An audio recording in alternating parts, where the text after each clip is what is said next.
ప్రయోగాత్మకంగా గంటలోపు శ్రీవారి దర్శనం.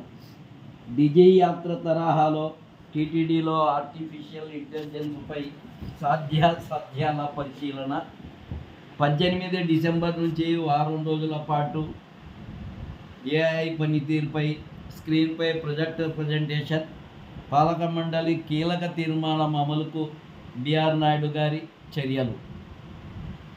దశాబ్దాల తరబడి తిరుమల శ్రీవారి దర్శనం కోసం భక్తులు రోజుల తరబడి వేచి ఉండే పరిస్థితికి త్వరలో ముగింపు పలకనున్నారు. చలిగాలులలో పిల్లా పాపలతో కిలోమీటర్ల కొద్దీ క్యూ లైన్లలో పడరాని కష్టాలు పడుతున్న సామాన్య భక్తులకు ఈ పరిస్థితి నుంచి త్వరలో ఉపశమనం కలగనుంది. తిరుమలకు వచ్చిన భక్తులకు కేవలం ఒకే ఒక్క గంట సమయంలోనే స్వామివారి దర్శనాన్ని కల్పించేందుకు టీటీడీ పాలక మండలి ఇటీవల చేసిన తీర్మానాన్ని అమలుకు చేసేందుకు ప్రయత్నాలు ప్రారంభించారు. టీటీడీ చైర్మన్ బిఆర్ నాయుడు గారు భక్తులకు ఇచ్చిన హామీని నెరవేర్చేందుకు చర్యలు చేపట్టారు. శ్రీవారి దర్శనం కోసం తిరుమలకు చేరుకున్న భక్తులకు మొదటగా వారి ఆధార్ కార్డు నంబరు, ఫేస్ రికగ్నిషన్తో కూడిన రసీదును అందించేందుకు, అందులో వారికి శ్రీవారి దర్శన సమయాన్ని సూచిస్తూ డిజిలాకర్ తరహాలో ఒక టోకెన్ను ముందుగా అందిస్తారు. ఈ టోకెన్ తీసుకున్న భక్తులు వారికి సూచించిన సమయానికి నేరుగా వైకుంఠం క్యూ కాంప్లెక్స్ వద్దకు చేరుకోగానే అక్కడ ఏర్పాటు చేసిన ఫేస్ రికగ్నిషన్ ఎంట్రన్స్ ద్వారా నేరుగా భక్తులు క్షణాలలో స్కానింగ్ పూర్తి చేసుకొని క్యూ లైన్లోకి ప్రవేశించే అవకాశం ఉంటుంది. అంతేకాదు, కేవలం 1 గంట సమయంలోపుగానే స్వామివారి దర్శనం పూర్తి చేసుకుని ఆలయం వెలుపలకు వచ్చేసే అవకాశం కూడా ఉంటుంది. ఈ టోకన్లు పొందేందుకు భక్తులకు సరిపడా దాదాపు 30 కౌంటర్లను ఏర్పాటు చేయాలని భావిస్తున్నారు. ఈ 30 కౌంటర్లతో పాటు ఫేస్ రికగ్నిషన్ చేసేందుకు కూడా అదే తరహాలో వైకుంఠం క్యూ కాంప్లెక్స్ వద్ద మరో 30 స్కానింగ్ ఫేస్ రికగ్నిషన్ ఎంట్రన్స్లను కూడా ఏర్పాటు చేస్తారు.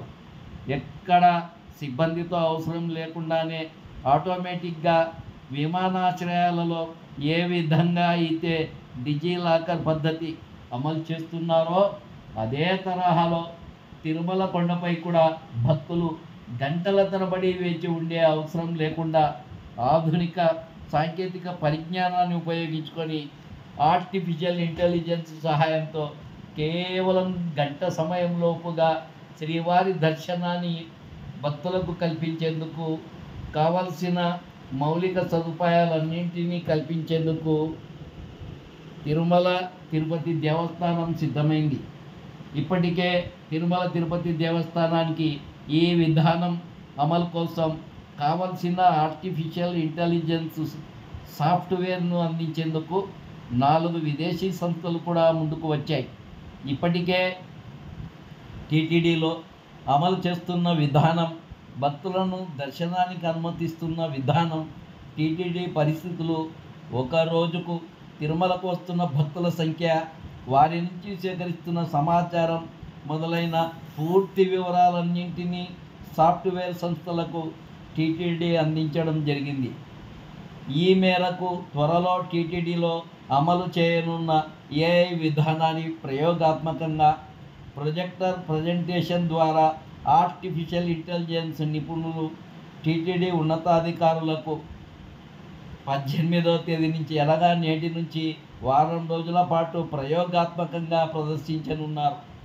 టీటీడీ చైర్మన్ బిఆర్ నాయుడు గారు ఈ అంశంపై టీటీడీ ఈఓ శ్యామలారావు, అదనపు ఈఓ సిహెచ్ వెంకయ్య చౌదరి, ముఖ్య భద్రతాధికారి శ్రీధర్ తదితరులతో ఇప్పటికే ఈ విషయమై సమాలోచనలు జరిపినట్లు సమాచారం. వారం రోజుల పాటు ఆర్టిఫిషియల్ ఇంటెలిజెన్స్పై పూర్తి అవగాహన కలిగిన అనంతరం ముందుకొచ్చిన 4 సాఫ్ట్వేర్ కంపెనీల ప్రతినిధులతో చర్చలు జరుపుతారు. ఒక ఒప్పందం అనంతరం ఇందుకు సంబంధించిన ఏర్పాట్లు పూర్తి చేసి 3 నెలల్లోగా భక్తులకు ఈ విధానాన్ని అందుబాటులోకి తీసుకొచ్చేందుకు కావలసిన అన్ని ఏర్పాట్లు, హంగులు చేపట్టబోతూ ఉన్నారు. టీటీడీలో ఆర్టిఫిషియల్ ఇంటెలిజెన్స్ విధానం ద్వారా భక్తులకు కేవలం ఒకే ఒక గంట లోపల శ్రీవారి దర్శనం కల్పించే నూతన విధానం అమలు కోసం ఇప్పటికే టీటీడీ చైర్మన్ బిఆర్ నాయుడు ముఖ్యమంత్రి చంద్రబాబు నాయుడు గారిని కలిసి పూర్తి వివరాలను తెలిపినట్లు సమాచారం. ఈ అంశంపై మేధావులు, ఎంతో అనుభవం కలిగిన ఐఏఎస్ అధికారులకు కూడా తట్టని ఆలోచనలు మీకు రావడం నిజంగా గొప్ప విషయం అంటూ స్వయంగా ముఖ్యమంత్రి చంద్రబాబు నాయుడు గారు టీటీడీ చైర్మన్ బిఆర్ నాయుడుని అభినందించినట్లు తెలుస్తోంది. త్వరలో అమలు కానున్న ఆర్టిఫిషియల్ ఇంటెలిజెన్స్ విధానం టీటీడీలో విజయవంతమైతే టీటీడీ చరిత్రలో కేవలం గంటలోపు సామాన్య భక్తులకు సైతం స్వామివారి దర్శనాన్ని కల్పించిన చరిత్ర కేవలం ఒక బిఆర్ నాయుడు గారికే దక్కుతుందనేది కాదనలేని సత్యం. ఈ వీడియో నచ్చితే లైక్ చేయగలరు, షేర్ చేయగలరు, సబ్స్క్రైబ్ చేసుకోవాల్సిందిగా కోరుతున్నాను. ఓం నమో వెంకటేశాయ.